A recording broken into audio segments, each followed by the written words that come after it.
Hey guys, Lindsay here. Today in this video I'm going to tell you all about my recording and editing setup for the videos that I make here on my channel. It's currently December 2023 and I was going to try to squeak out 2 more music videos before Christmas, but time has kind of gotten away from me, and rather than rushing through those I figured, you know what, it's time to give the people what they want. You guys have asked a lot of questions about how I record and edit. The mic I use gets a lot of comments, and I've had a lot of great feedback on the overall video quality, so I figured it would be fun to dig into what I do and show you guys how I go about this whole process, because I think it's actually simpler than a lot of folks realize. I'm a pretty lazy person. I don't want to have a lot of stuff to work with. I don't want to do a lot of editing. I like to keep things fairly simple, and as much as I do have a pretty extensive background in audio and recording, because I did go to Berkeley for film scoring, I'm personally just not much of a tech nerd. I'm not a big audiophile, and importantly, like I said, I'm a little bit lazy. And so when I decided I wanted to start making weekly videos, I knew that the name of the game was going to be keeping everything as simple and minimalist as possible, because I didn't want to spend a lot of time doing mixing and editing on the back end. So to that end, I think I've got a great setup that anybody who's a solo musician or working with a small ensemble might find really useful to crank out lots of very solid quality content. So let's go ahead and dive in and start with the most important side of things for us musicians, and that is, of course, the microphone. So I'm sure a lot of folks already know what this mic is. This is the ear trumpet Louise. You've seen it in all my videos if you've watched them, and you've probably seen them a lot in other acoustic musicians' videos and content, because these are super popular right now. Ear trumpet makes a whole variety of different mics.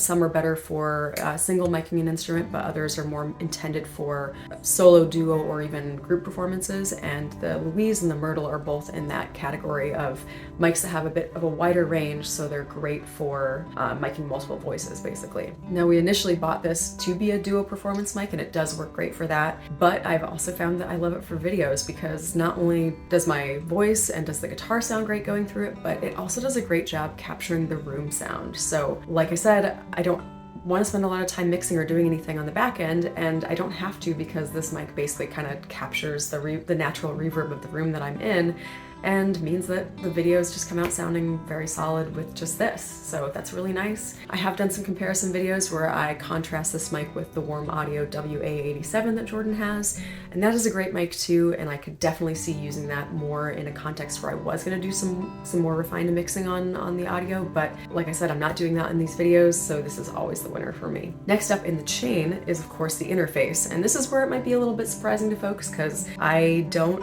go into a standard interface. I don't record in Pro Tools or anything like that. I just go into this little iRig Pro, which goes into my phone or tablet via this USB cable. So this is just a simple little 2-channel interface, super easy to use, small and lightweight, easy to transport, obviously. It's sort of, I think, analogous in a lot of ways to a Zoom audio recorder, but of course you're going into your phone rather than going onto an SD card.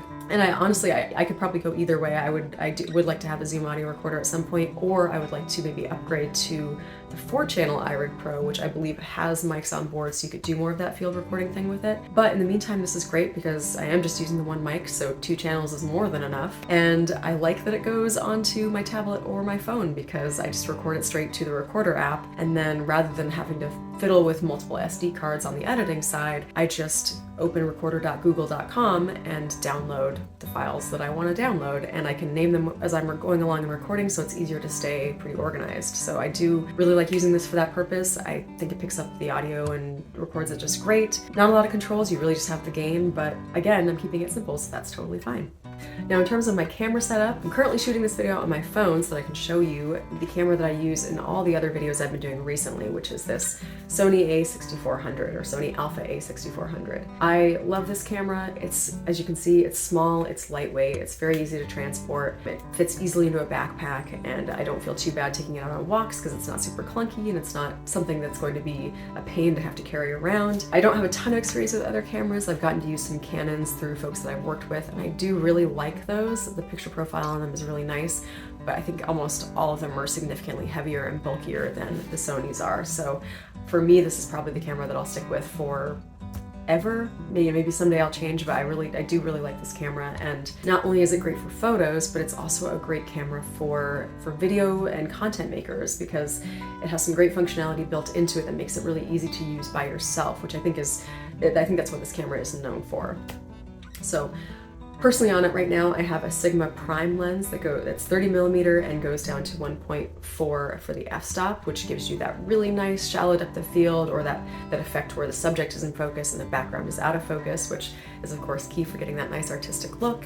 I usually just keep it on the basic picture profile. I don't do anything super fancy with it because I like to have the videos look as natural as possible, and it's easy enough to tweak a little bit in Premiere. In terms of the functionality for selfies and video, you have the screen that flips up so you can monitor yourself, but also Sony has an app that you can control the camera with, which is super handy. Usually what I'll do for my setup is I'll connect the mic to the iRig to my tablet, and then I'll set the camera up, and then I'll sync up the app so that I can control the camera from the app and basically just hit stop and go, so I don't have to get up and hit stop and go and, you know, interrupt myself a little bit more. It just makes life a little bit easier to have that, and it makes it a lot easier for taking selfies too, which is cool. We do also have a Sony camcorder, which if you go back further in my video history, you can see some videos that we made with that camcorder. That's a great piece of equipment too. The nice thing about that is that the audio can go straight into the camera so that everything's on one file. But the downside with that is you don't have the same control over the picture quality, and you can't control the f-stop the same way that you can with something like this. So you don't get that nice artistic shallow depth of field effect that you can get with a camera like this one, and I do really like to get that. So I've been using this one pretty much exclusively lately, and I still use it all the time for photos. I use it to take selfies for promotional stuff, as well as to go outside and take pictures of flowers and birds. Love this camera, can't recommend it highly enough.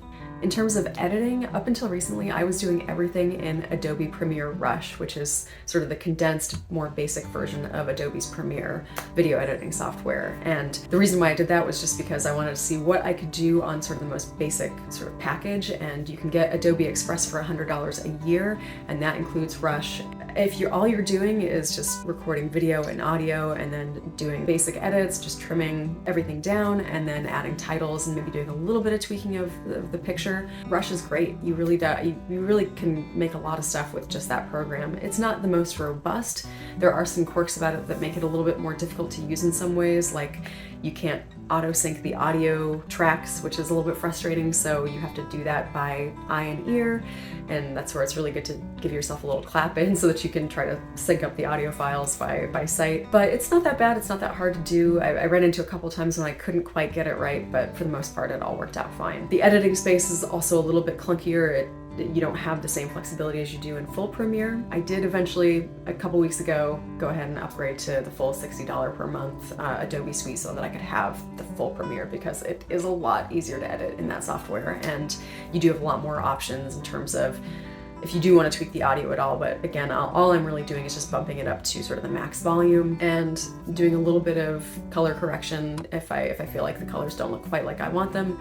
I'm still kind of going through a phase right now where I'm trying to figure out what I want them to look like, so they'll probably shift a little bit over the coming videos. But if you do want to go with the most basic sort of setup, Rush is plenty enough. And then usually that's how I'll do the main video, and then if I want to make like shorter versions of it for Instagram or TikTok, I'll usually do that in InShot on my phone, and that's a free program. So I also wanted to take a look at the current cost of all of this equipment, and currently the Sony Alpha A6400 body is priced at $750 to $850 depending on where you look.